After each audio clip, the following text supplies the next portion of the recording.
What's up? Good morning. Welcome back to another video. The beautiful Denali sitting behind me. And I know, when is the BBB build coming? Trust me, guys, everything is getting in place and underway, and there's going to be update videos coming soon, so stay tuned for that. You know, one thing I get asked a lot from you guys is, hey, I've got a so-and-so truck and I want to lift it. What's a good lift kit option, or what should I be looking towards in either this lift range or whatever? And, you know, I've got quite a bit of experience with lift kits. All my trucks have always been lifted. Now, one thing I've never actually personally owned is a level truck, and I do get asked a lot about leveling kits. As you can see clearly, the Denali is not leveled. The rear end sits higher because obviously they set it up that way, so when there's payload in the bed, the truck actually ends up leveling out. And the reason I've never gone with a leveling kit is because I always jump straight into a lift kit, but lift kits aren't always practical for everybody. Some people just want to get the ride to actually look right because they don't always have a payload in the bed, and they just want their truck to kind of look normal on a daily basis. So being that I don't personally own a truck with a leveling kit on it, I decided we need to get one over here so that way you guys get first-hand experience and we can kind of go over all the different ways that you can level a truck. And I'm pretty sure you guys are going to recognize who's driving this truck.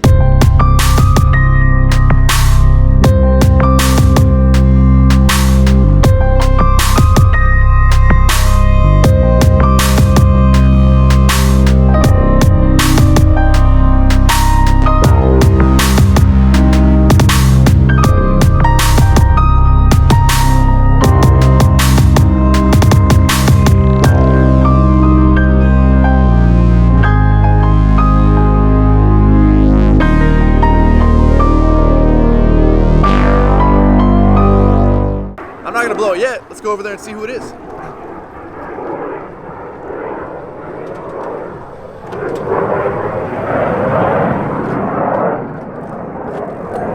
Oh, what's up, buddy? What's going on? Hey, man, nice truck. Thanks. It's my new truck. Is it true? Nah, this is my dad's truck. Oh, is it Daddy's money truck? This is a daddy's money truck. Uh-oh. Well, Yep. Tell us a little bit about the truck. Well, this is a 2017 Chevy Silverado Z71 All Sport All-Star package. Did they run out of room on the window sticker to write all that shit on there? Right. That just means more thousands, right? More thousands. It's a four-wheel drive. Has a 5.3 in it. All right, so what we got done to the truck. First thing is we got the WORKFORIT decal. How many horsepower is that at? 1,000. WORKFORITapparel.com. The link will be right there. There you go. We got 33-inch Toyo AT2s. Really nice tire. For wheels, we did 18-inch methods, and of course we did a leveling kit. But this is the leveling kit they went with on this truck is what I would consider the really high-end spectrum of leveling kits. Not everybody's going to go that route. Some people go with just a leveling kit because they're either trying to be really budget friendly or budget conscious, or that's just kind of the amount of money they want to put into the truck. They don't want to blow a ton of money in the truck, which is, you know, a very reasonable thing to do. So first things first, we're going to talk about, I guess, the lower end, or the cheapest way to really lift your truck. And the actual cheapest way is to actually crank up the factory torsion keys. And what that does is that offers a little bit of adjustability up or down. Now, factory torsion keys are only going to allow you to go up so much. So you kind of got to play around depending on what truck you have and what you want to do in the rear. There's a chance you're going to have to drop the rear, and you might get it to where it's level enough with just factory torsion keys. Now, keep in mind, anything you crank up to the max, whether it be a lift kit, torsion keys, whatever, if you max something out, the ride quality is just going to go to shit. It's just the way it is. You never want to max anything out. Like on my Silverado, the 12-inch lift kit, it was not set at exactly 12 inches. It was just left just a little bit down. That way there's still enough play in the ride. So if you want more adjustability out of torsion keys, they do offer aftermarket torsion keys, and I've seen them anywhere from $30 to $150. Now, this is not exactly something you need to spend $1 million on, but you know, I like to try and buy the higher end of anything because I'm a firm believer in you usually do get what you pay for. But a decent set of torsion keys will allow more adjustability than the factory ones and give you more, I guess, adjustability without maxing it out. So if you're looking to do that route, I would recommend going with aftermarket torsion keys, and then you're still probably gonna have to play around with dropping the rear a little bit. That way the truck will sit just perfectly level. So in talking torsion keys, if you own a 2500 with the independent front suspension, you don't have coilovers. So pretty much really, unless you want to put a small lift kit, which is kind of advisable being that these rear ends are so much taller than the 1500s, torsion keys are really your only option. You don't have too many other choices. But going back over to the 1500 trucks with coilovers, there's really two methods to level these trucks out. One of which being a coil spacer, and that is just like it sounds, which actually it is kind of a lift kit. It's almost like blocks in the rear. And what that does is it goes above your factory coilover and it essentially drops it down 1 inch, 2 inches, I don't know. They have different dimensions that you can get. Same with wheel spacers. It's essentially the same thing as a wheel spacer. Now, those things kind of vary in range. They're about 150 bucks though. So another affordable option for you, and it retains the factory coilover. Now, so far, all those methods have been super affordable. They're great for, you know, just the everyday person that wants to get a little bit better of a stance, or not stance, I don't know, I guess better ride height look on their truck. But if you really want to step it up and you really want a nice plush ride, this is kind of the way to do it. And I'm gonna let Chris take over and talk a little bit about the leveling kit that was put onto this truck, and that'll give you guys a better idea. Clearly, cost-wise, let me just tell you now, there's a huge difference from what we just talked about to this. So Chris, take it away, buddy. So what we did was we did Fox shocks all the way around. We did the factory OEM replacement shocks in the front, the coilover, and they raised the front end up 2 inches. So with the 2 inches, it still wasn't level. So what we had to do is we had to take the blocks out in the back to drop the back end about 1 inch. So now it's sitting perfectly level. So tell us a little bit more about the coilovers. So the coilovers are the Fox 2.0s. They're just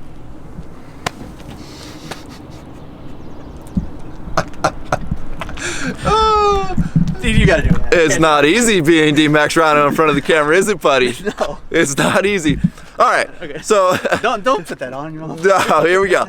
This is real for the people, bro. This is real for the people. Okay, so this truck's running the Fox 2.0 coilovers. These are specifically built for these trucks. So they offer, what is it, 2 inches longer?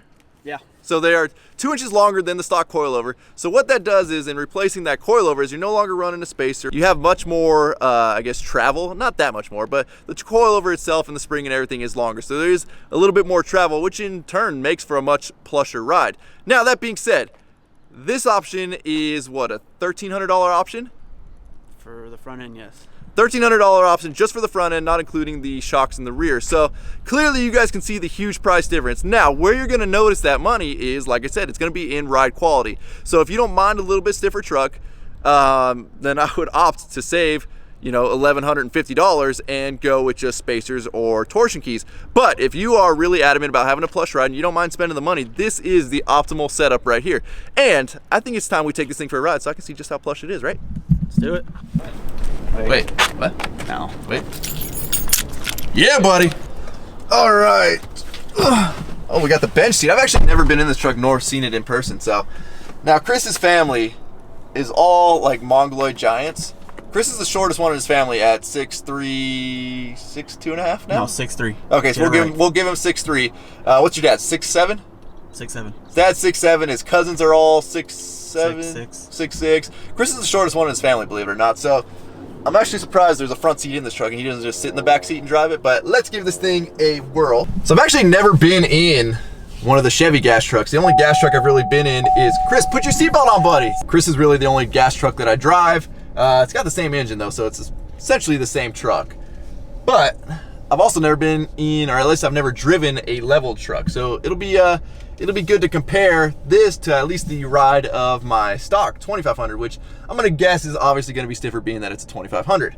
So luckily we happen to be in a spot that has a million speed bumps. So let's just hit these things. All right, it's pretty smooth, it's pretty smooth. We'll get over here. They got some like temporary ones that are about 8 inches long and super steep. So those will be a lot harsher. Put this thing through the paces. Little temporary construction ones. That's not bad. The rear end actually feels really smooth too, which is not that common. You know, normally people put all the money into making the front end smooth and the rear end's just not smooth. This rear end almost feels a little bit smoother than the front. The front does feel good though. There's not too much hop. It seems to soak up these speed bumps pretty good. I'm actually really impressed. So, like I said, if you have the money and you're willing to spend the money and you really do care about ride quality and ride control, this is kind of the optimal kit to go with. We apologize for this brief intermission. Chris has to take a little break here. You know, it's funny, all the GM trucks kind of in our circle, it's kind of like the domino effect. So, you know, I bought my 15 Silverado, then Chris saw that, fell in love with the newer GM trucks. He went and bought his 2016 GMC, then obviously I bought my 2016 GMC. Then Chris's dad, hanging around his truck so much, had to go buy this 2017 Silverado. So it's kind of one of those things. Once you hang around these new trucks, you really do start to fall in love with them. And then, like I said, we all end up having to buy one. Now that being said, one thing I really like to advocate is don't go out and blow all your money on a truck you can't afford, or at some point you're gonna either get upside down in just to try and look cool on Instagram or any of that. Like Chris over here, his first truck, what was your first truck? An old, what, an 80 something Toyota? It was a 90. 90 Toyota. Then he upgraded to a 2006? 4. 2004 F-150 that eventually ended up sounding like a diesel because that thing rattled so much. But he saved up enough money, he made sure he was financially in the right place that he could afford his 2016 GMC. And, you know, it's something I really want to preach to people. Whatever truck you got, love the shit out of that truck and wait until you can afford a new truck. Don't just try and go out and blow all your money, put yourself in a bad financial situation just because people around you have nice trucks or whatever the case may be. You know, I respect more the person that ends up saving their money than that blows all their money on trying to look cool. It's just, it never works out. I give you credit, Chris. You've been doing really well today. You actually had like the most enthusiasm I've seen in a video. You were super like decent at explaining the trucks. I'm proud of you, buddy. I'm proud of you. Listen, if I can give you a gold star today, everybody give Chris a like or a thumbs up on this video. Let him know you love him because I think he's getting more excited to be in the videos. Is that true, buddy? Yeah. And you got a nice hat, man. Thanks. Where'd you get that? WORKFORITapparel.com. Good job, buddy. All right. So I must say, very impressed with the ride of this truck. And you guys asked me to do a lot of comparisons versus a diesel and a gas truck, being that not everybody's in the market for a diesel truck, not everybody wants to spend the money on a diesel truck, or, you know, there's just not practical for them to own a diesel truck. So we definitely have those videos coming as well. Oh, and I forgot, I got a little something in the mail today from 76 Apparel. If you guys have not checked out 76 Apparel, all made in the USA, even this package. Looks like we've got a couple t-shirts in here. Check these bad boys out. This thing's soft. Badass. 76 Apparel, shirt number 2. This is sick. These are my colors right here. Last but not least, everything's made in the USA. They're super patriotic company. Make sure you guys go check out 76 Apparel. I'll put their info down in the description. So with that, guys, we're gonna wrap up this video. I wanna thank you guys for checking out my videos and subscribing to my channel. If you have not clicked subscribe, please do so now. Don't forget, the BBB build is coming. And talking coilovers, there might be a little bit of a change to the build, a little custom, a little one-off. I don't want to blow a surprise yet, but you guys are not going to want to miss what's coming for the BBB build. So make sure you're subscribed so you do not miss any of the updates. Don't forget to give this video a like, aka a thumbs up. And with that, there you go, there's Chris's thumb. Chris, try and vlog for a second, bro. Let's hear roll the outro. You got it. Turn that camera around on you. Roll the outro. Damn.